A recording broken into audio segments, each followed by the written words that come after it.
안녕하세요, 가치환입니다. 12월 1일 금요일 국내 시장 마감되었습니다. 자, 12월 첫날부터 주식시장에도 겨울이 온 것 같아요. 코스피가 오전장부터 좋지 않은 흐름이 나오면서 오늘 시장은 쉽지 않겠구나 그렇게 생각을 했었는데 역시나 오후장에도 힘을 내지 못하면서 결국에는 종가가 거의 최저가에서 마무리되었습니다. 그래도 2500포인트를 지켜주었다는 것이 그나마 조금의 위안을 삼을 수 있고요. 오늘 코스피는 1.2%의 급락이 나왔었네요. 자, 그리고 코스닥도 비슷하게 좋지 않은 흐름이 나왔지만 0.5% 하락이 나오면서 상대적으로 코스피보다는 덜 빠졌었네요. 그리고 시가총액 상위 종목들을 보면 오늘은 무엇보다도 2차전지 관련주가 크게 급락했던 하루였습니다. 에너지솔루션이라든지 또 포스코홀딩스, LG화학, 삼성 SDI 모두 크게 빠졌었고 특히 배터리 셀 기업들은 5% 이상의 급락이 나왔어요. 물론 반도체도 그렇게 좋진 않았었죠. 그리고 코스닥은 오늘 대체적으로 2차전지 관련주의 급락이 나왔다면 그 안에서도 소재 기업들, 양극재 기업들은 상대적으로 빨간불이 들어왔습니다. 에코프로뱀이 2% 상승이 나왔고 LNF도 빨간불이 들어왔었죠. 그래서 양극재 기업들만 조금은 선방을 했고 그 외에 많은 배터리 기업이라든지 로봇 관련주도 오늘 크게 빠지더라고요. 그리고 제약 바이오주도 마찬가지고 오늘은 전체적으로 코스피, 코스닥 양시장 모두 상당히 흐름이 좋지 않았습니다. 그리고 코스피 수급을 살펴볼게요. 자, 오늘은 외국인의 순매도가 나오긴 했지만 과거 순매수 금액에 비해서는 그렇게 많은 규모는 아니었거든요. 반면에 기관 쪽에서 4천억이 넘는 많은 순매도가 나왔고 그게 오늘 조금은 시장을 눌렀었던 주된 이유였다고 생각이 됩니다. 그리고 코스닥도 물론 외국인의 많은 순매도는 아니었지만 기관 쪽에서 1,000억이 넘는 많은 순매도가 나왔고 오늘까지 9거래일 연속으로 연속적인 순매도가 이어지고 있어요. 그리고 삼성전자는 많다고는 볼 수는 없지만 기관과 외국인의 양매도가 나왔고 그리고 SK하이닉스는 오히려 외국인의 400억가량의 상대적으로 많은 순매수가 들어왔습니다. 물론 기관 쪽에서는 꽤나 큰 순매도가 나왔었네요. 반대로 2차전지 관련주 삼성 SDI는 외국인의 많은 순매도가 나왔고 LG 에너지솔루션도 마찬가지로 외국인의 많은 순매도가 나왔습니다. 그리고 기관 쪽에서도 많은 순매도가 나왔어요. 그래서 오늘 배터리 셀 기업 쪽은 기관과 외국인이 모두 많은 순매도를 보여주면서 주가에 급락이 나왔다고 볼 수가 있습니다. 그럼 이어서 주체별 매매 동향에 대해서 살펴보도록 하겠습니다. 12월 1일 외국인이 가장 많이 매수한 종목은 SK하이닉스, 하나에어로스페이스, 한국항공우주, 삼성전자 우선주, 현대로템. 자, 이렇게 보니까 상위 5개 종목 내에서 3개 종목이 모두 방산 관련주예요. 그래서 오늘 외국인은 반도체 일부 종목을 비롯해서 방산주를 많이 매수했다고 볼 수 있고 그리고 기관은 NC소프트, 하나에어로스페이스, 페노션 이런 순서대로 매수를 했었는데 사실 NC를 제외한다면 다 100억 미만으로 매수를 했거든요. 그래서 오늘 기관 쪽에서는 매수보다는 매도에 집중하지 않았을까 그렇게 볼 수가 있겠죠. 자, 이어서 해외 증시를 볼게요. 어제 미국 증시는 사실 다우지수를 제외하고 어제도 마찬가지로 큰 변동은 없었습니다. 나스닥은 0.2%의 소폭의 약세름이 나왔지만 반대로 다우지수 같은 경우에는 1.5% 가까운 급등이 나오면서 미국의 3대 지수 가운데 가장 빠르게 직전 고점을 돌파하면서 굉장히 좋은 흐름이 나왔습니다. 그리고 S&P 500도 소폭의 상승이 있었네요. 그리고 반도체 지수, 일단 반도체는 0.7%의 약세름이 나왔죠. 그래서 전체적으로 시장 흐름을 보면 유일하게 나스닥만 빠졌었고 또 그 중에서 반도체 지수가 낙폭이 가장 큰 것을 볼 수가 있습니다. 그래서 어제는 대체적으로 기술주의 부진이 있었고 실제로 엔비디아라든지 테슬라까지 대부분의 기술주의 주가가 약세름이 나왔어요. 그래서 그런 부분이 오늘 국내 시장에게도 조금은 전달이 되는 것 같고요. 또 국내 시장은 조금 더 추가적인 내용이 있거든요. 그건 조금 뒤에서 말씀드려 볼게요. 그리고 아시아 증시는 니케이는 보합이고요. 대만도 보합이네요. 그리고 상해 지수도 0.3%면 크게 빠지진 않고 있습니다. 자, 그래서 일단 아시아권의 시장 흐름을 보신 것처럼 오늘은 유독 국내 시장이 더 많이 빠지고 있어요. 지금 촬영 시점이 오후 2시가 조금 안 되었거든요. 그런데 코스피는 1% 급락이 나오고 있고 코스닥도 마찬가지로 0.6% 가까운 하락이 나오고 있습니다. 자, 코스피는 제가 한번 말씀을 드린 것처럼 여기 121선에서 지금 확실하게 돌파하지 못하는 모습이 나오고 있잖아요. 그래서 빠르고 강하게 돌파하지 못한다면 조만간에 어떤 특징적인 흐름이 나올 가능성이 있을 거예요. 그래서 그 부분을 참조로 말씀드리겠고요.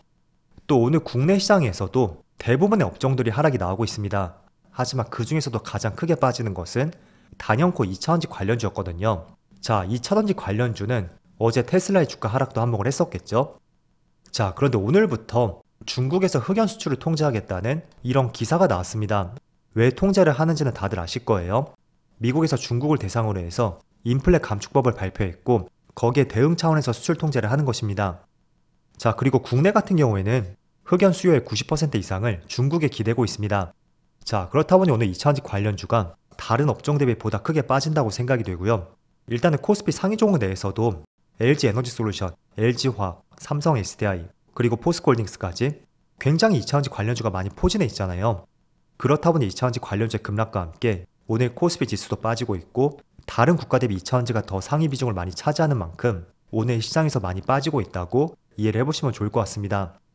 그리고 참조로 흑연 같은 경우에는 배터리의 핵심 소재 중에 하나예요. 주로 음극재에 사용이 될 수가 있고요. 참 이런 부분을 본다면 아직까지는 2차전지 관련주가 확실히 투심이 좋지 않다고 생각이 되고, 자, 그런데 이걸 조금은 돌려서 생각해 볼 수 있는 것은 이렇게 배터리 핵심 소재를 수출 통제한다는 것은 반대로 생각해 보면 배터리 재활용 업체들, 그 분야에 대한 기대치가 커질 수 있는 좋은 재료가 되지 않을까, 이렇게도 생각이 되더라고요. 대표적으로 폐배터리 관련주, 리사이클 관련주를 꼽아본다면, 자, 주봉 차트예요. 대표적으로 성인하이텍 있죠. 이 종목은 사실 작년이라든지 올해 초에 굉장히 크게 시세가 분출이 되었고 거의 1년 동안 주가가 눌렸었던 대표적인 폐배터리 관련주였습니다. 자, 그리고 유사 업체로서 세비캠도 있죠. 차트 모양이 굉장히 비슷하죠. 그리고 마지막으로 코스모화학까지 대체적으로 차트 흐름이 비슷한 것을 볼 수가 있습니다. 올 초에 강하게 시세가 분출이 되었고 거의 1년 동안 주가가 눌렸는데 일단 오늘은 주가에 큰 반응은 나오지 않고 있습니다.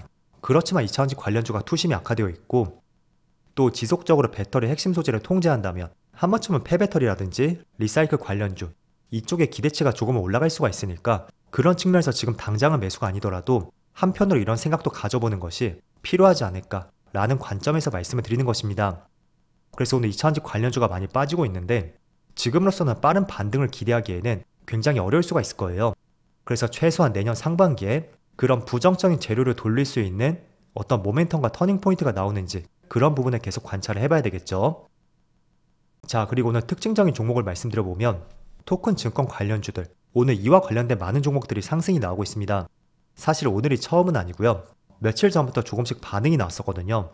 그런데 오늘처럼 시장이 빠지는 상황에서도 굉장히 주가에 선방이 나오고 있고 오히려 빨간불이 들어오는 종목들이 상당히 많습니다. 자, 그 배경 중에 하나는 한국거래소가 신종 증권을 상장할 수 있는 새로운 시장을 개설하기 위해서 규제 샌드박스를 신청했다는 관련 기사가 한 차례 나왔었고요. 또 두 번째로 최근에 다수의 미술품 운영사가 금융감독원에 증권 신고서를 제출하면서 실제로 승인을 기다리고 있습니다. 자, 일단 STO 같은 경우에는 주로 투자계약증권이라든지 수익증권 형태로 발행이 되는데 장내 시장에서 매매가 불가능합니다. 그래서 그런 부분을 조금은 개선하고자 해서 금감원에 증권 신고서를 제출했고 지금 그 부분의 승인을 기다리고 있는 과정이라고 이해를 해보시면 좋을 것 같아요. 자, 그래서 최근에 토큰 증권과 관련해서 많은 종목들의 상승이 나오고 있고 새롭게 기대감이 조성되는 과정 중에 하나입니다. 그래서 서울 옥션을 보시면 오늘 10%의 상승이 나오고 있고 최근에 모든 장기 이평선을 돌파하면서 추세를 돌리는 흐름이 나오고 있어요. 그리고 대장주로서 갤럭시와 머니트리 오늘도 20% 이상의 급등이 나오고 있습니다. 자, 그래서 STO 토큰 증권과 관련해서 한번 관심을 가져보셔도 좋을 것 같고요.